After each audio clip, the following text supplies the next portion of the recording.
afternoon and welcome back from lunch. We're going to get started, and I wanted to let you know that this year's Conference on Aging, as we've done in the past, is being streamed live on the internet, and our stream team over here is Bob Merrill and Russell Miller. If you'll raise your hands so everybody can appreciate you, and thank you for that. Our next speaker is Dr. Joshua Wiener. He is a distinguished fellow and program director of RTI International's Aging, Disability, and Long-Term Care program, and is the author or editor of 8 books and over 100 articles on healthcare and older adults, those with disabilities, long-term care, Medicaid, health reform, healthcare rationing, and maternal and child health. Dr. Wiener is co-director of the U.S. Administration on Aging-funded Alzheimer's Disease Supportive Services Program National Resource Center. We are very pleased that Dr. Wiener was able to join us here in San Antonio to present this vital topic that ultimately affects almost all of us, answering the question, what does the health reform legislation mean for long-term care? Thank you.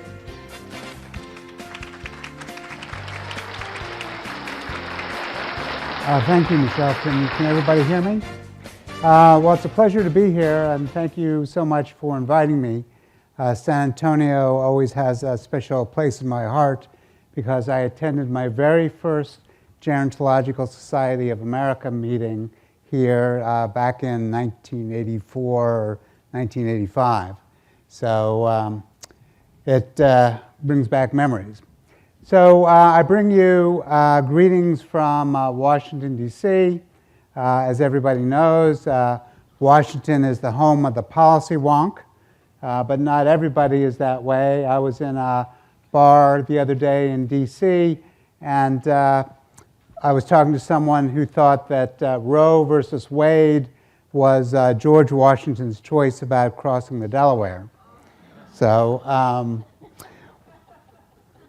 But Washington is clearly the place of health policy, a lot of activity.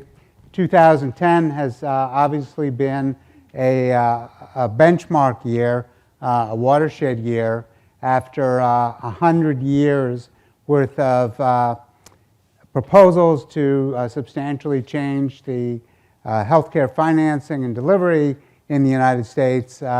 Congress passed in March, and President Obama signed legislation that would move us dramatically in that direction.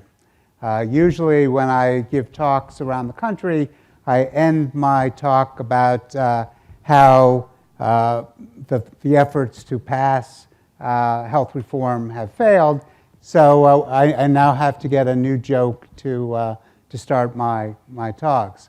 So the Patient Protection and Affordable Care Act and the Reconciliation Act focus primarily on changing health insurance and acute care delivery, but it also had a substantial number of provisions that affect long-term care and people with disabilities, both under the age of 65 and over the age of 65. So just to try to set a little context, as was alluded to earlier, the world is aging. We all know that. This is data from the Organization for Economic Cooperation and Development of the population age 80 and older in the year 2000 and in 2040. By and large, the countries in Europe and the developed countries more generally can look forward to about a doubling of the percentage of the population that's age 80 and older. And obviously that's the group with the greatest number of chronic diseases, the greatest chance of disabilities, the greatest chance of needing long-term care. What I don't have up there, but what is increasingly clear, is that a variety of second-level countries like Brazil, China, India, in terms of development, are also facing a substantial amount of aging, and in 2040 or 2050, they'll probably look pretty much like the developed countries today. So, not surprisingly, with the aging of the population, the demand for long-term care services is also likely to increase. And so this blue bar is basically unpaid help, informal caregivers. The orange is paid home care, and the yellow is nursing home care between 2000 and 2040. And the simple story is basically that the need for those services are likely to double over this 40-year period. As we look across countries, long-term care is a modest proportion of healthcare expenditures. In the United States, long-term care for older people is about 1.3% of the gross domestic product. The United Kingdom, Germany, Canada, the Netherlands are all pretty much in that ballpark, with Sweden at 3% roughly, and Ireland at 0.62%, really kind of framing the outliers. And as you can see from the blue-purple, which is the public expenditures, long-term care pretty much in every country is dominated by public expenditures. Private expenditures, mostly in the role of out-of-pocket costs, play a role, but it's really the public expenditures that drive things. And with that, public policymakers are concerned about what's going to be happening in the future.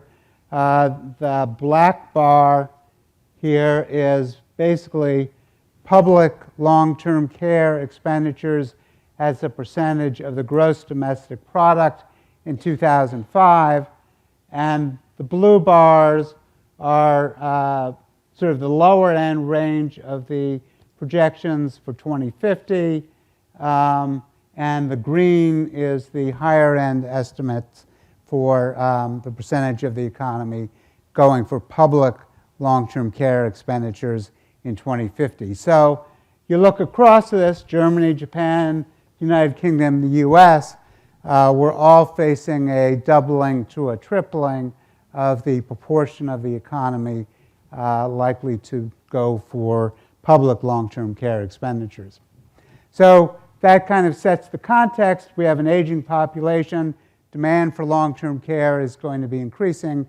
Demand for public long-term care expenditures are going to be increasing as well. And so what did health reform have to say about it? Well, they touched the buttons on most of the major issues in long-term care. And I'll be talking about them today. The direct care workforce and their health insurance, the Community Living Assistance and Services and Supports Act, which potentially can radically change the financing of long-term care over time, Medicaid, home and community-based services options, chronic care coordination, post-acute care reimbursement, and nursing home and workforce quality of care reforms. So probably the biggest change, the biggest impact that healthcare reform will have over the near term is something that has received almost no attention whatsoever by long-term care experts. And that is that direct care workers, a very substantial proportion of whom are uninsured, are going to get health insurance. So in 2008, there were at least, as a very conservative estimate, about 800,000 direct care workers in long-term care who were uninsured. And at the same time, about 12% of younger people with disabilities were uninsured. Under the health reform bill or law, there are a variety of initiatives. There is not an employer mandate per se, but there are financial penalties on employers if they don't provide health insurance and have employees who receive the premium tax credit, which is designed to help people to be able to afford health insurance. There's an individual mandate, that is, everyone is going to be required to get health insurance or pay some kind of penalty. And then there are low-income subsidies for insurance purchase and to help with cost sharing. If you've spent any time trying to read the legislation, this is quite complicated, but this is really the heart of what the health reform law tries to do in terms of making health insurance more affordable. For long-term care workers like personal care attendants, home health aides, CNAs, about a quarter of them now are already eligible for Medicaid on a national basis, and the health reform law has a very broad expansion of Medicaid eligibility up to 133% of the federal poverty level. So I haven't seen any estimates of what proportion of those workers would end up on Medicaid, but I wouldn't at all be surprised if something like 50 or 60, 65% of those workers became eligible for Medicaid. Older people are excluded from that expansion on the general theory that they already have Medicare, which provides a basic set of health insurance benefits.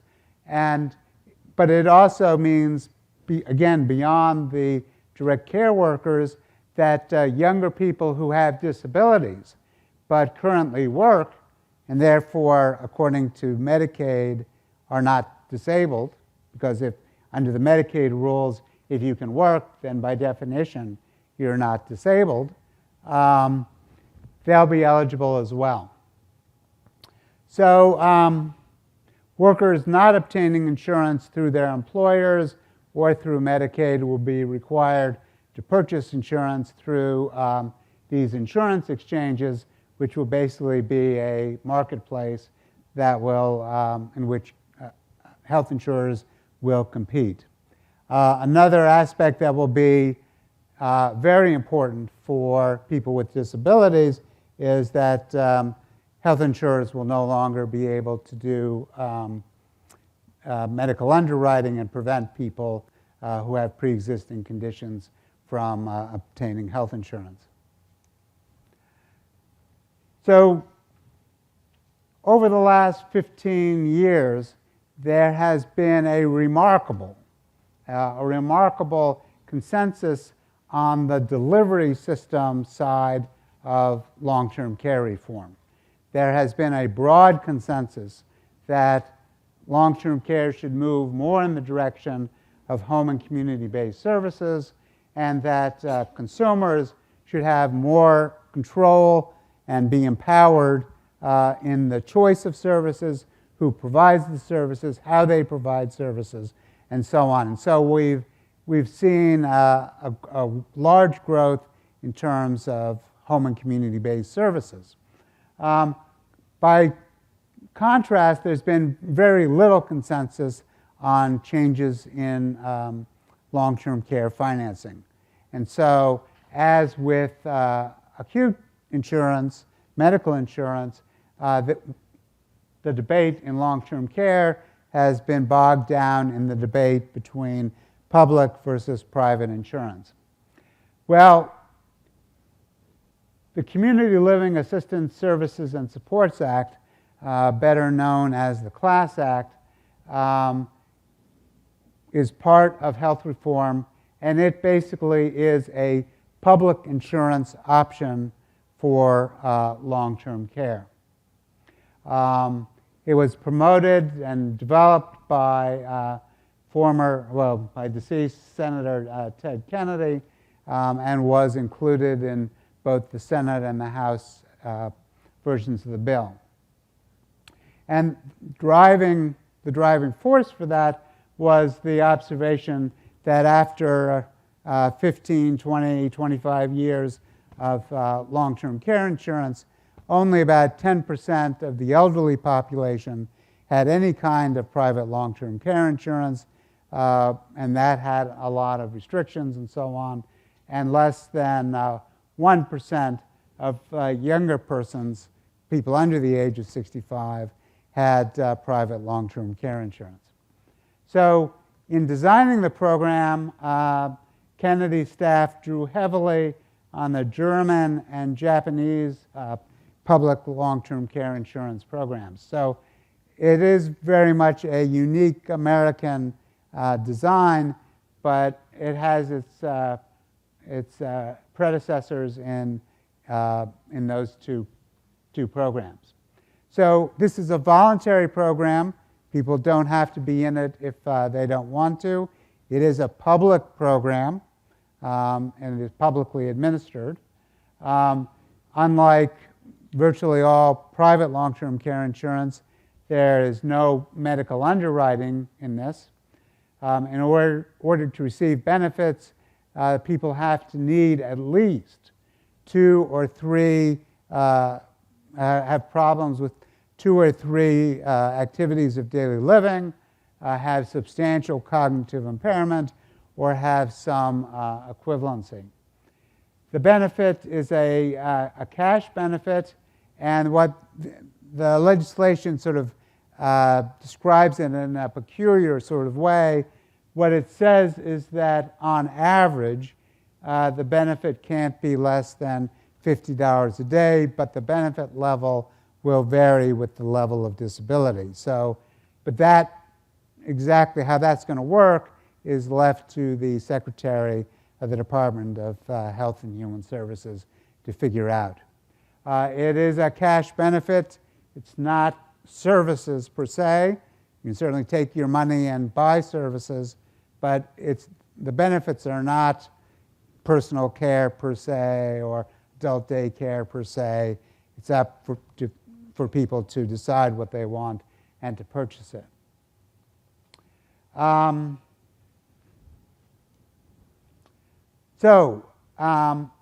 of the key issues in implementing the Class Act is that unlike the public long-term care insurance programs in the other parts of the world, especially in Germany and Japan and the Netherlands and Belgium and a variety of other places, the Class Act does not mandate participation. And that was part of a political deal as part of health reform. The problem of not making it mandatory is that it subjects the program to substantial risk of adverse selection. So what do I mean by adverse selection?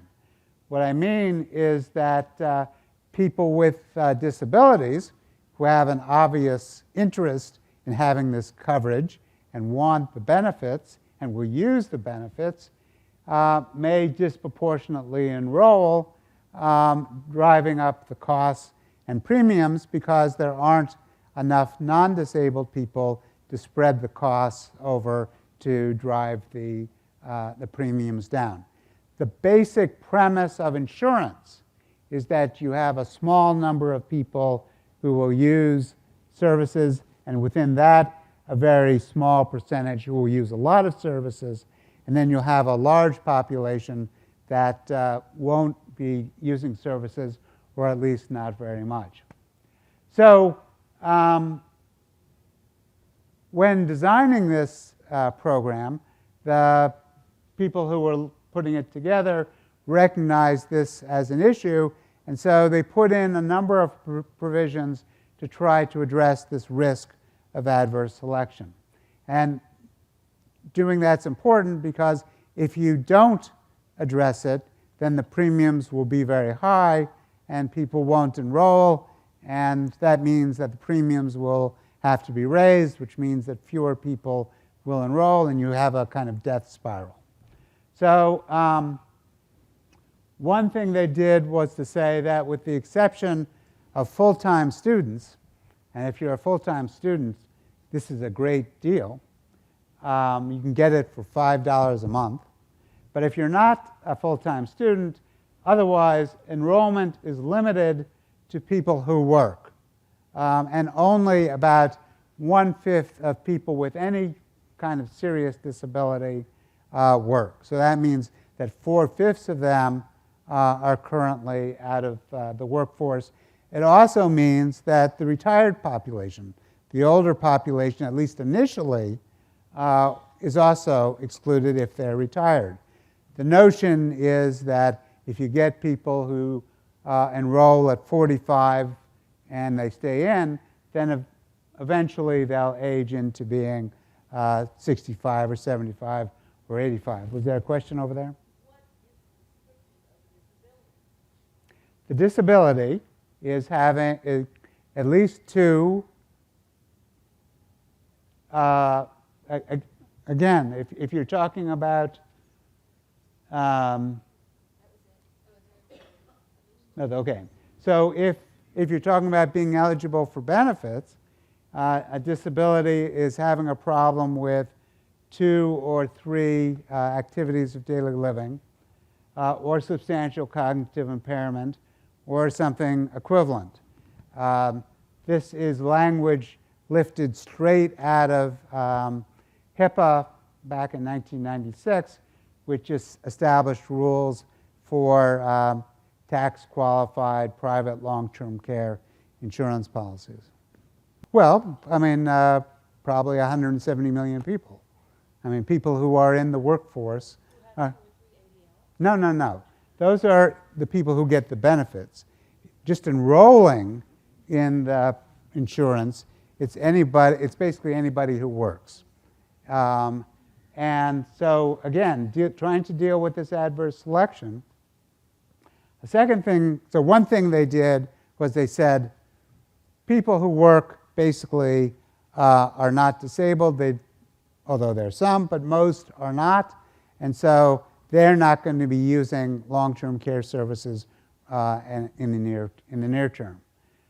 Second, for employers that agree to participate, and not all have to agree to participate, but those that do, then all of their employees will be automatically enrolled. They can opt out if they want to, but they will be automatically enrolled. And there is a substantial research literature on retirement plans that shows that when people have to opt out rather than opting in, that enrollment rates are much higher, but employers are not required to participate this way. And finally, again, to address adverse selection, enrollees must pay premiums for at least 5 years before they can claim their benefits. So financing is solely through the premiums. There is a subsidy for students and working people below the poverty level, but that's paid out of the premium. So here's the trick. We've got a classic chicken or egg kind of situation. Actuaries assume that people with disabilities will enroll for obvious reasons. They're going to use the benefits. So almost whatever the premium is, it's going to be less than what they would have to pay directly out of pocket for the services. So the question then becomes, how many people without disabilities are going to enroll because they want the insurance coverage? They want the financial security. So if the actuaries assume that large numbers of people without disabilities will enroll, then there are a large number of people to spread the costs. The premiums will be relatively low. And because the premiums are relatively low, large numbers of people without disabilities will, in fact, enroll. On the other hand, if the actuaries assume that relatively few people without disabilities will enroll. Then the premiums will be high. And because the premiums are high, relatively few people without disabilities will enroll. So you've got a kind of chicken and egg situation where whatever these actuaries assume to start off with is going to be probably something like a self-fulfilling prophecy in terms of the number of people who enroll. So during health reform, the actuaries, during the debate on health reform, the actuaries were quite conservative, and so they estimated premiums that were quite high, generally in the range of $123 to $180 a month, which is pretty substantial. If the premiums were mandatory, if participation were mandatory, then the premiums could be cut by 2/3, and you'd be talking about premiums probably in the range of about $40 a month. Because of the fact that the people enrolling are maybe in their 40s, 50s, 20 or 30 years from using long-term care, and because of the 5-year waiting period, there will be a substantial buildup of reserves in the early years, which over the first 10 years means that this program, as they do estimates in Washington, reduces the deficit by about $70 billion. And so once that was part of the cost estimating process, this provision was going to stay in the bill, because otherwise they'd have to come up with another $70 billion worth of savings. So switching topics now, I already mentioned that one of the things that on which there has been consensus is to move the long-term care system in the direction of home and community-based services. And again, staying with the international comparisons, this shows as a percent of gross domestic product the proportion of each country's long-term care expenditures that are for home care, which is the yellow, or blue, which is institutional care. In general, the institutional care dominates, but there are a number of countries, including Sweden, the Netherlands, Germany, that spend a fairly substantial portion of their long-term care on home and community-based services. In the Medicaid program, there has been, over the last 10 years, a substantial increase in the proportion of Medicaid long-term care expenditures for older people and younger people with physical disabilities. So, as you can see, up to, say, 1998, about 18.6% of Medicaid long-term care expenditures were for home and community-based services, and by the time we get to 2008, it's up to almost 32%. So there are a number of provisions in health reform that address this.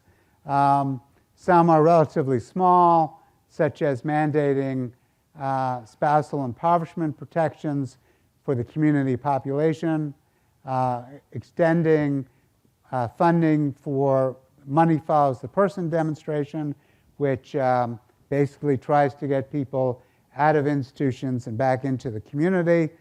Texas was a pioneer in that kind of activity. It also provides a number of additional Medicaid options for the provision of Medicaid home and community-based services. But I think in thinking about these options, it's always good to have more options, always good to have additional ways for states to provide these kinds of services. But the reality is states have had a wide variety of options for a long time. And so just throwing more options out there is not likely to radically change what states do. we'll see, but again, I see these options as worthwhile, but they don't radically change the financing, and so especially with states under financial pressure due to the recession, I have questions about how successful these options will be.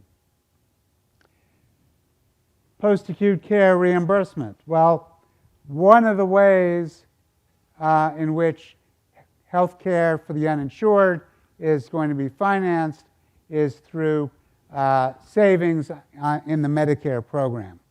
And the savings are largely, although not exclusively, to be gotten by reducing the rate of increase in Medicare reimbursement. And post-acute care providers, inpatient rehab facilities, skilled nursing facilities, home health agencies, and hospices are definitely included in the set of facilities, set of providers that will be affected by this statute. To some extent, providers really kind of made themselves a target because they had very high Medicare profit levels. So for skilled nursing facilities, the profit level on revenues was about 10%. For home health agencies, it was 17%. So it became kind of clear to people in Congress that they could reduce the rate of increase in reimbursement for those providers without basically affecting the care that people were receiving. So it's over the 10-year period, they're looking at $61 billion, which is in savings, which is a significant amount of money.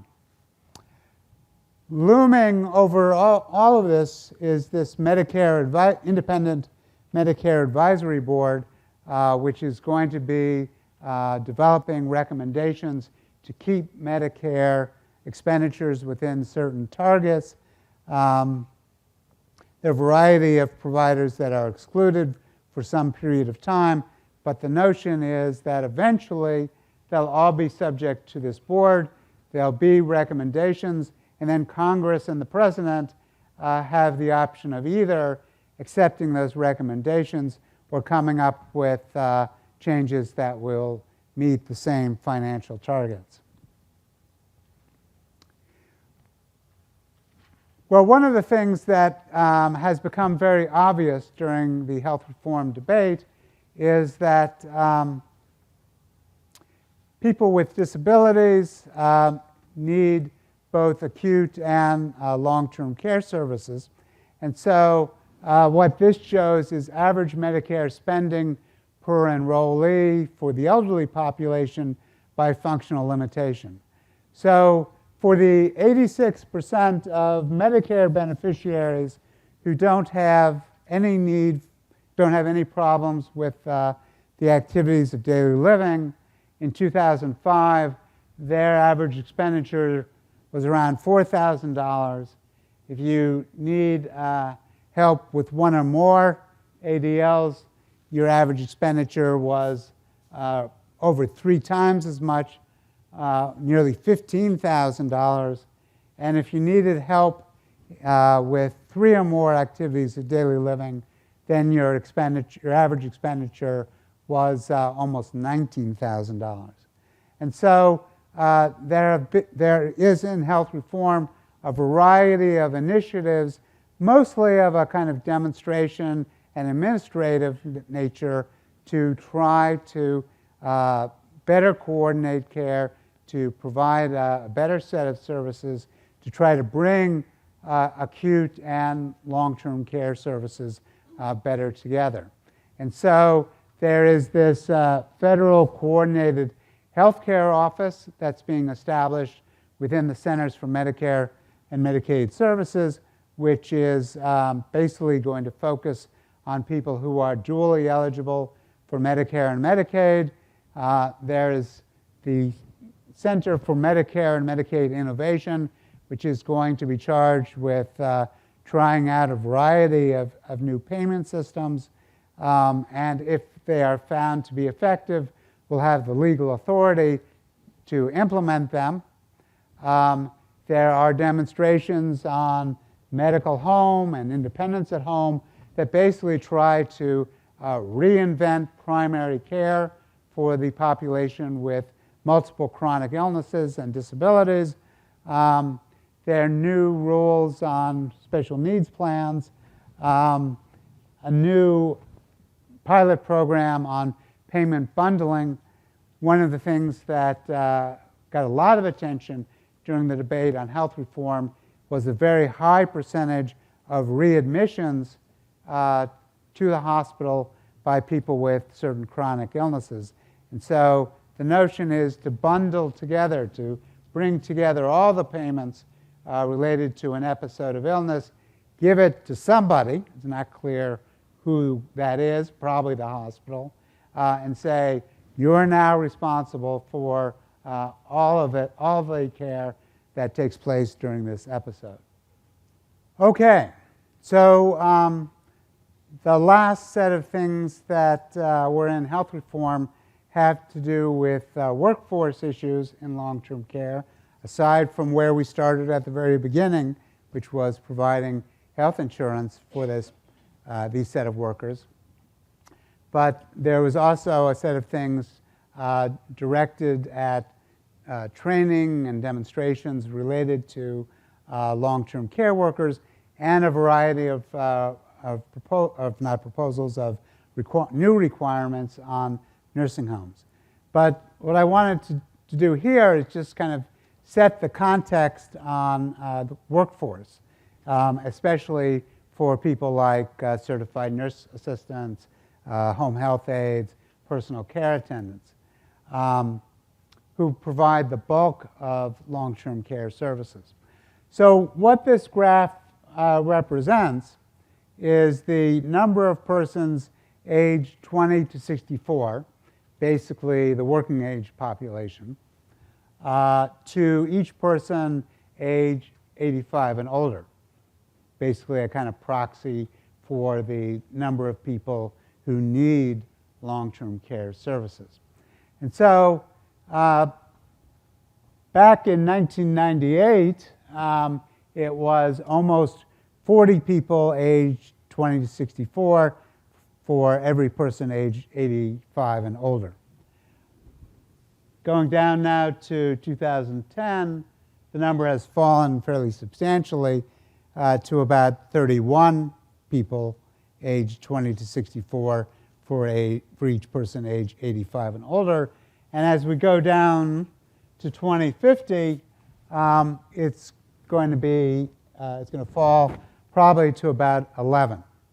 So what this means is that we're going to have to find some way to get a much higher percentage of the population to be taking these jobs, or we're going to have to find some other population that perhaps immigrants who will let into the country to provide it. This workforce issue, I think, is the 800-pound gorilla, the elephant in the room. You know, we can figure out financing and delivery any way we want, but if we don't have some workers to provide the services, we're going to be, as they say, up the creek without a paddle. So nursing home quality reforms, quality of care continues to be a problem in nursing homes. In 2008, just about a quarter of facilities had one or more survey and certification deficiencies that caused harm or immediate jeopardy for residents. And so while the basic structure of nursing home quality assurance at the federal level remain the same, but there are new provisions for nursing home transparency. Nursing homes will have to provide a lot more information about who owns them, who financially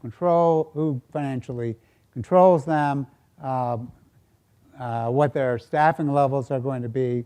As I mentioned, there are a number of demonstrations and other workforce provisions. There's going to be a national program of criminal background checks. And on the Medicare side, Medicare is going to move much more aggressively towards a pay-for-performance reimbursement structure where some portion of the reimbursement will depend on the quality of care that's provided in the facility. So just to conclude, 2010 was a momentous year in health policy. A major set of things were enacted, and Washington, the Washington health policy community, the Department of Health and Human Services, is running as fast as it can to try to implement the provisions. Health insurance for workers and people with disabilities, I argued, is really the biggest short-term impact on long-term care.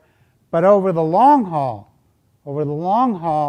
the Class Act has a potential to radically change the financing from one that we have now that basically is kind of Medicaid, welfare, means-tested based, to one that is much more oriented towards insurance principles. We have additional options for home and community-based services under Medicaid. We have a plethora of initiatives on care coordination for people with chronic conditions and disabilities. We have reimbursement being trimmed for post-acute care providers. And finally, we have nursing home quality reform that will basically provide both regulators and consumers with a great deal more information, but won't radically change the underlying structure of quality assurance. So there's a lot happening, a lot will be happening, as that old Chinese proverb goes, which is both a blessing and a curse. May you live in interesting times. Thank you.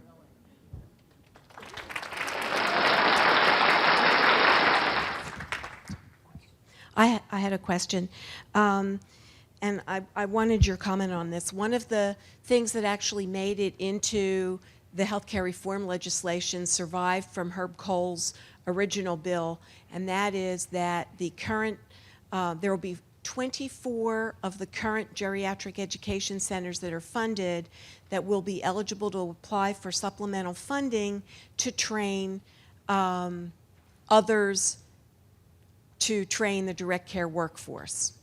And when we're looking at CNAs and home health aides and personal attendants, while that might give them some geriatrics training, I don't see how that's going to give them more money.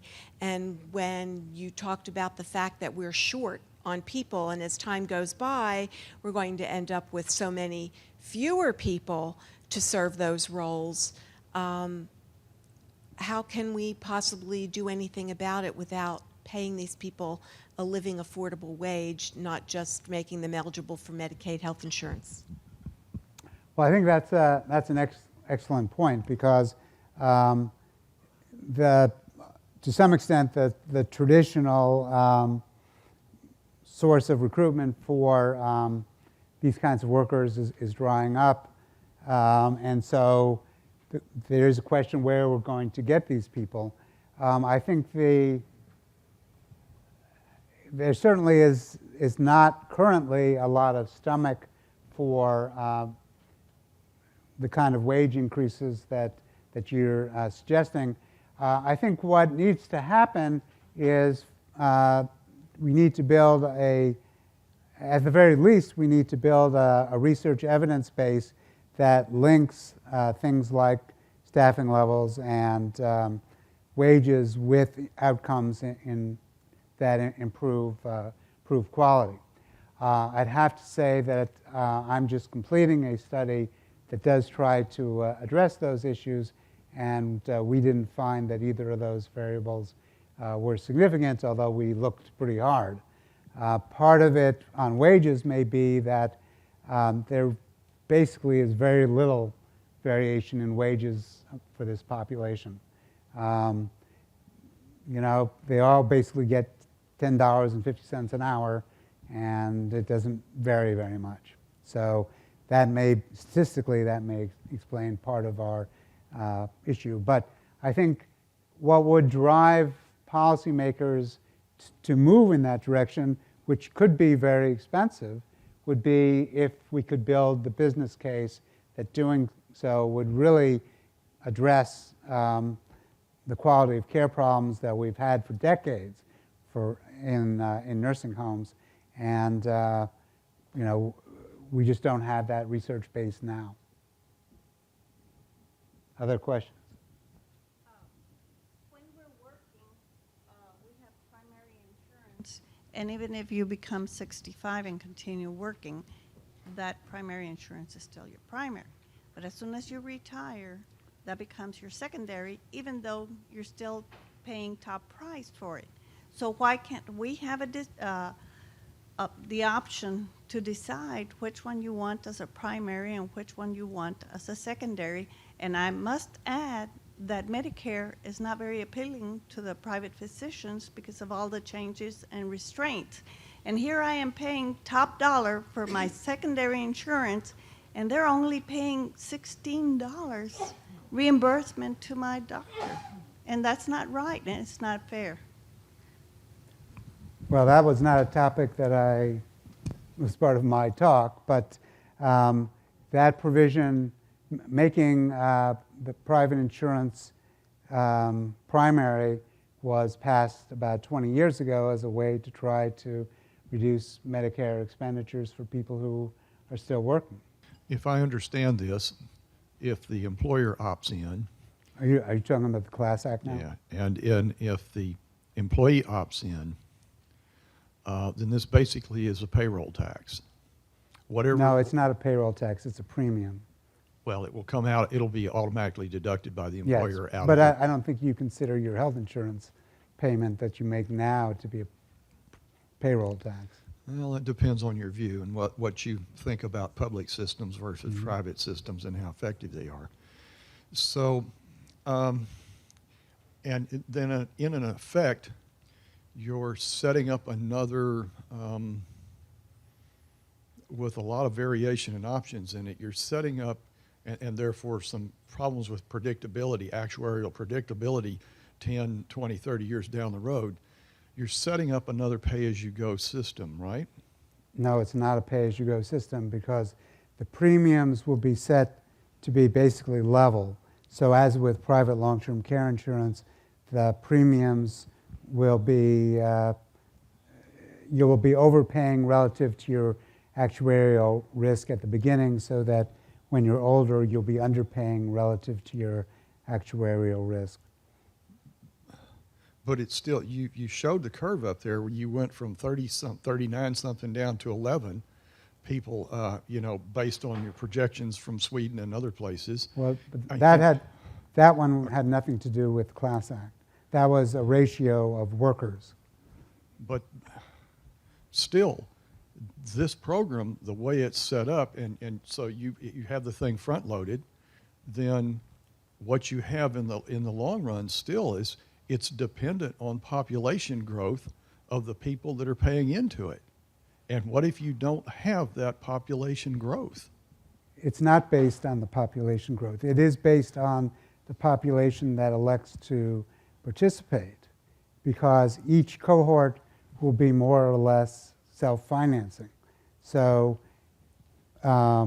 if, you know, the key issue, as I tried to argue, is the level of participation by the people without disabilities. Right. Simulations that have been done suggest that the curve basically looks like this. Yep. So if you could get 30% of workers to participate, you could get sort of 80% of the reduction in the premium that you would get from making it mandatory. So if you could get a level of participation at 30% of workers, you could probably get the premium down to about $50 a month. If you had 100% of workers participating, then you'd get it down to probably about $40 a month. Well, then staying on that, let me ask you a particulars. If my child graduates from high school at 17, goes off to college, and decides and does a 4-year degree, and then decides to go into a graduate program, and pays $5 a month for that next 5 years while they're in school, even if they never pay again, No, they have to will continue- they now have 5 years worth of eligibility and therefore be eligible for this long-term care? If they are in, if they pay for 5 years, At $5 a month at as $5 a a month, and if they have a motorcycle accident and break their neck, Right. then they will be eligible for benefits. But if they don't, then when they enter the workforce, they will have to pay the regular premium, and they'll have to pay the premiums for the rest of their life, like everybody else. But if they accrued that 5 years while they were in school, then they would be eligible after that, as long as they paid into Anybody it? who pays premiums for 5 years Okay. becomes eligible. Thank you. I'm curious, related to the discussion of direct care workers and a living wage. There are a number of reports that show that the level of wages does impact turnover, and there's really incredibly high turnover rates throughout our nation and high vacancy rates.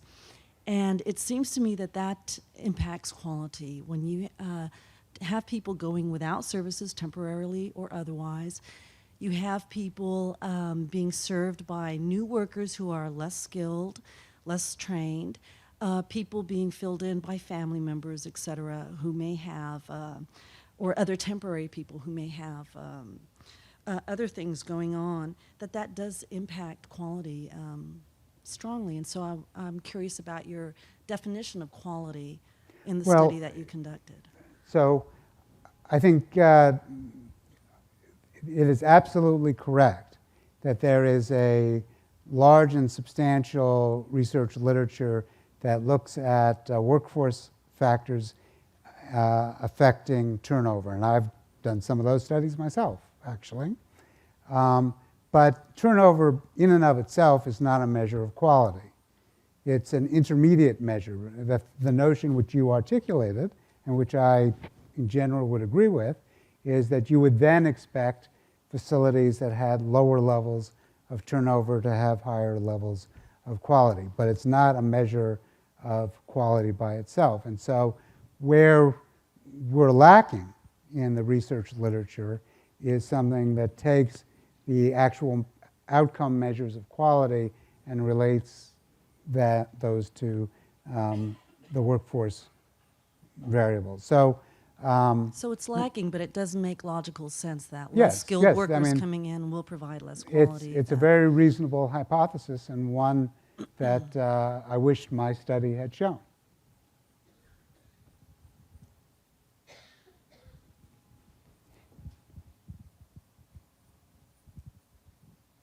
Any other questions? Previously to all this problems and cutting of ideas and reimbursements, had 30 workers, and now they have 5. And those poor 5 people are being driven to the ground. They are exhausted when they get out of work because I dare say they barely have time to eat. And you can see it on the outside also. Businesses want you to perform 2 or 3 jobs instead of just 1. That's not my area of expertise, but in general, the quality of care in hospitals in the Medicare program is monitored by JCAHO. So turn to your private accreditation agency for your complaints, and also send them to Baltimore. But the system we have in place basically hands over to the private sector most of the quality assurance activities for hospitals. A large amount of healthcare dollars is spent in the last year of life. I just was wondering if your study, looked at that, with respect to healthcare legislation or? There is the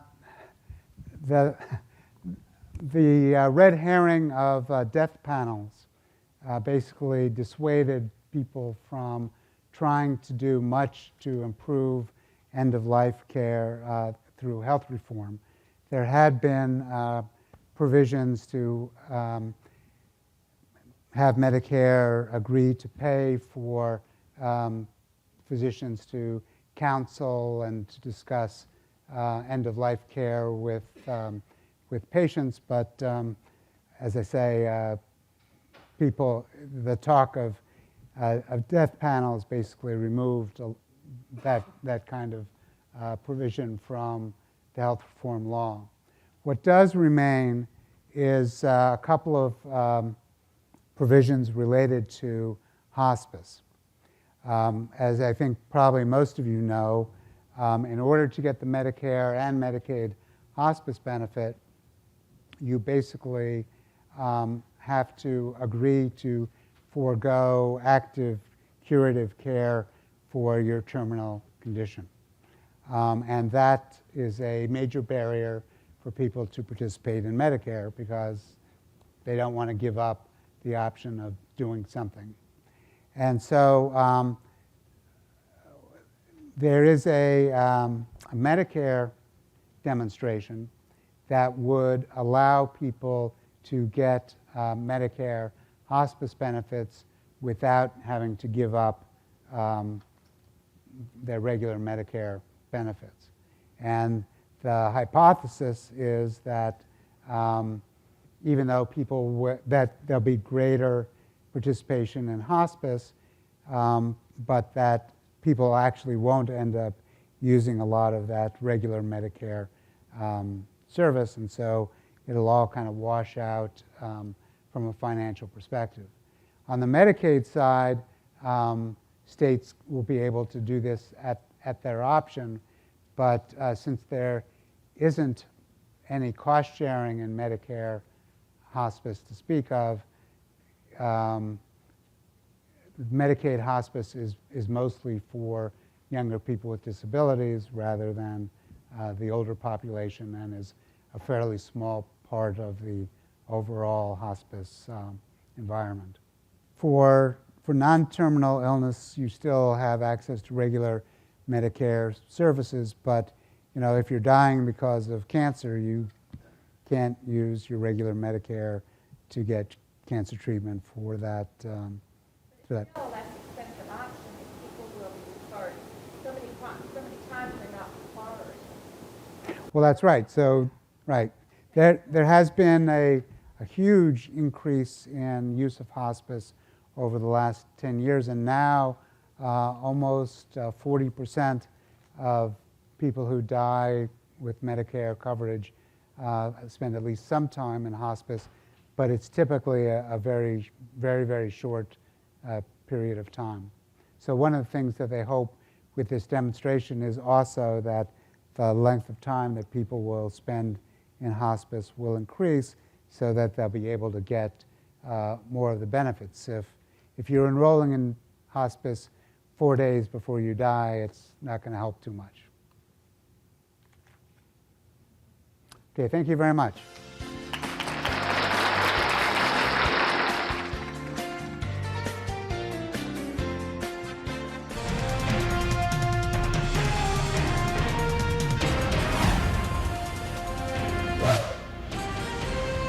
Buenas noches, iniciamos con noticias de última hora. Les saluda Brenda Jiménez. Y Jorge Núñez.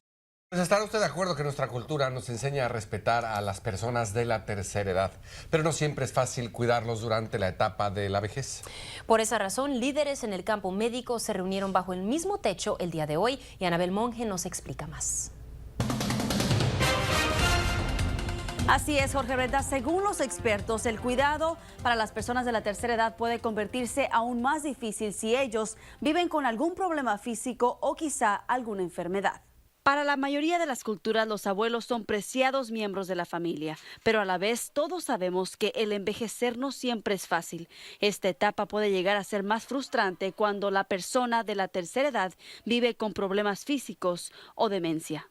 Comunicando con una persona o diciéndole que necesita ayuda o que quiere comer, por ejemplo, puede ser algo bien difícil para una persona que tiene la enfermedad. Los expertos indican que los problemas físicos y el dolor crónico disminuyen las capacidades y aumentan el estrés y la ansiedad, no solo para el paciente, sino también para la persona que le está prestando cuidado médico o emocional. Y es muy importante que las personas que los cuidan, que se educan sobre la enfermedad y qué pueden hacer. Con la meta de educar a la comunidad y en especial a los integrantes del campo médico, hoy viernes en San Antonio se realizó un foro informativo donde mediante discusiones detalladas se habló sobre las diferentes enfermedades que afectan a las personas de la tercera edad y cómo sobrellevarlas. Es muy importante educarnos, saber qué podemos hacer, saber que conectamos con la Asociación de Alzheimer's, en